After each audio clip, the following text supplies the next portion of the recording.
Alex Hormozi is running ads for the first time in 4 years for his new book, $100 Million Leads. In this video, we're going to break down some of the ads Alex Hormozi is running and explain the structures behind them so you can apply them to your own business. Here is Alex Hormozi's Facebook ad library, where you can see all of the ads Alex Hormozi is running right now. And there's a lot of different variations of ads. So in this video, we're going to focus on watching some of Alex's video ads.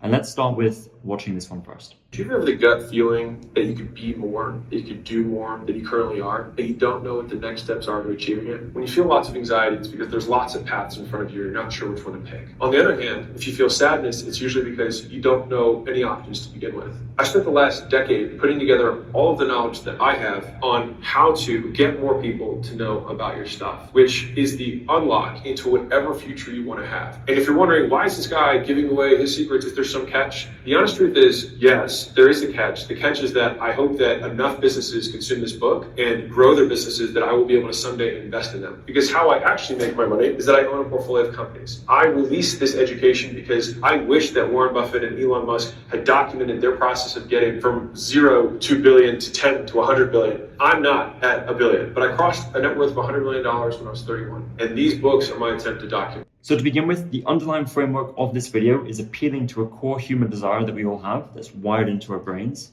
and that is to be superior and to be winning. And the opening of this video, or the hook of this video, appeals to that desire.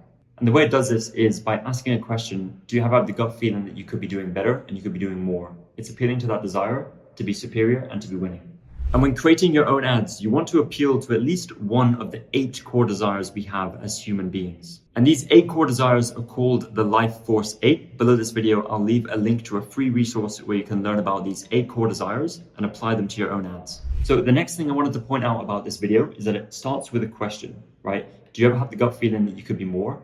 It gets you thinking, and by addressing what the customer is feeling at the beginning of the video, it shows that you understand their pain, right? Another way to phrase this is called entering the conversation in the customer's mind. So an important point I want to raise here is that the customer wants to feel understood.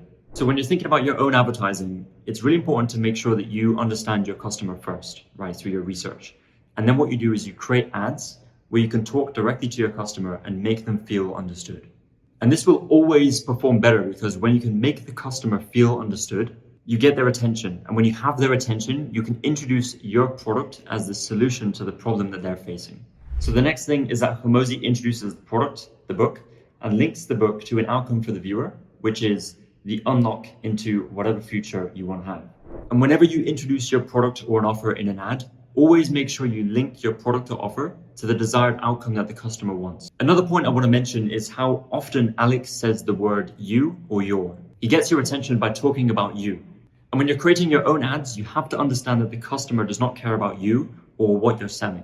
The only thing they care about is themselves, and they want to understand, is this product going to solve my problem?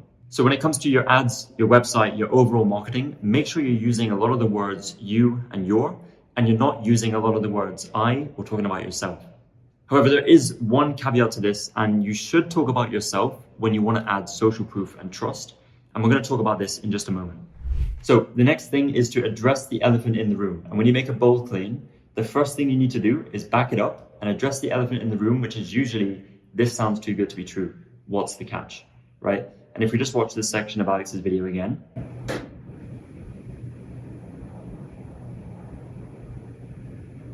So he's addressing the elephant in the room by saying, yes, there is a catch, right? And the reason is because he wants more people to use the information he's sharing to build their businesses that he can then invest in and help them grow further. So when it comes to your own ads, don't be afraid to address the catch and make sure to explain why it is you're doing what you're doing. For example, maybe you have a really good offer and you need to back it up by saying that you're selling through the last of your inventory. So next up in this video is social proof. So let's rewatch this part of the video again, and then we'll talk about how Alex is using social proof to substantiate claims.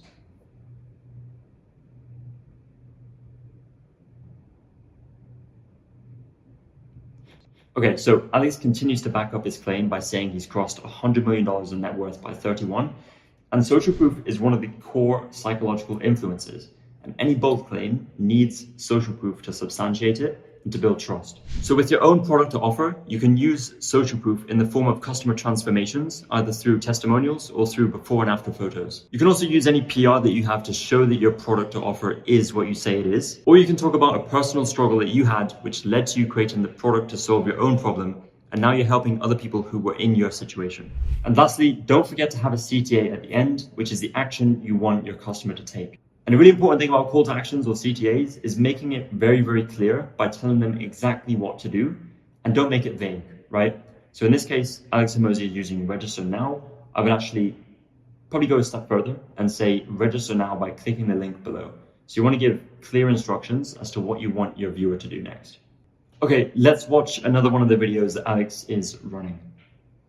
You might be wondering why I just mushed this shit with banana in my hand. And it's because the launch of my second book, $100 Million Leads, is both nutritious, natural, and will make you lots of money, unlike bananas. But the event itself, where I'll be launching it on Saturday, August 19th, will be bananas. I've spent over $1 million in the event itself, and I'm going to be giving away a secret thing that I've been working on for over 4 years to everyone who's there with me live. And I would love to tell you what it is. It kills me inside that I cannot tell you, but I want the surprise itself to be worth it, and I think it will be. This is a date that you're not going to miss. It's the day after my birthday, and it's my way of giving back to you guys for being so awesome. Click the link, register, and I'll see you guys out. So the first thing with this video is the hook. And the hook is the opening 3 seconds of the video. And the reason it's called the hook is because you want to hook people in, right? The goal of the hook is to stop the viewer from scrolling, and you hook them in, and then they watch more of your video. So in this video, catching a banana is not something you see very often, and it's a pattern interrupt.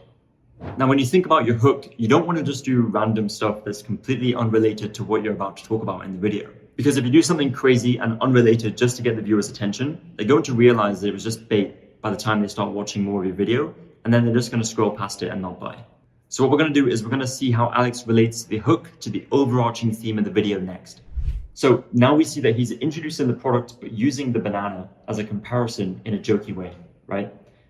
Then he says that the event itself will be bananas, again, relating the theme of the video, which is, promoting the book and the event, to the hook, the thing that got you to stop scrolling in the first place. Now let's rewatch a part of the video where Alex talks about a secret giveaway. And I'm going to be giving away a secret thing that I've been working on for over 4 years to everyone who's there with me live. And so when Alex talks about the secret giveaway that every attendee will get, he's creating what's called a curiosity gap. And as humans, we're curious by nature. And if something is secret, we have a greater desire to know what the secret is. And I would love to tell you what it is. It kills me inside that I cannot tell you, but I want the surprise itself to be worth it, and I think it will be. This is a date that you're not going to miss. It's the day after my birthday, and it's my way of giving back to you guys for being so awesome. Click the link. Okay, so another thing that's happening subconsciously is that Alex is giving an incentive, in other words, a bonus, for attending the event. So not only will you be one of the first to get the book, but by attending the live event, you're going to get something that people who don't attend the live event will not get. And what this is doing is also creating FOMO, right? You don't want to miss out on this event. Back to you guys for being so awesome. Click the link, register, and I'll see you guys out. And lastly, the call to action. The call to action is so important, but it's one of the most forgotten, neglected parts of video ads that I see. And if someone has watched your video up to this point, make sure you tell them exactly what to do. In this example, as we saw, it's click the link, register, and then there's what's called an end card, which is this right here. And the end card is reinforcing the CTA. Okay, let's look at 2 more examples of hooks that Alex is using. I've been working on a secret project for over 4 years that I have not spoken once about publicly. So this hook says, I've been working on a secret project for over 4 years that I've not spoken about publicly. And what this is doing is the hook is appealing to curiosity again, like we referenced earlier, by calling it a secret project, and it's been 4 years in the making. And when thinking about your own ads, think of ways that you can create a curiosity gap, right? What can you tell the viewer that will entice them to take action on your offer? Okay, so that is just another example of a hook that you can take and apply to your own ads. Okay, so here's another hook that we're gonna watch, and then we're gonna break down. The rumors are true. My next book, $100 Million Leads, is finally coming out. That's been So the phrase itself, the rumors are true, which again is another interesting phase because humans love to know if a rumor is true or not, right? And it's a phrase that you can use in your own ads to stop the scroll and grab your customer's attention, right? Where he says the rumors are true and then addresses the rumor, or even if it's not a rumor, you can create that curiosity around it and see how you can apply that to your own products. So that is all for this video. If you like this video, please let me know by leaving a comment below. And I'll create a part 2 of this video where I'll explain more of the ads that Alex Hormozi is running. If you learned something of value from this video, don't forget to hit the thumbs up right below this video. And if you don't want to miss more videos like this in the future, make sure to hit the subscribe button as well. Thanks, and I'll see you in the next one.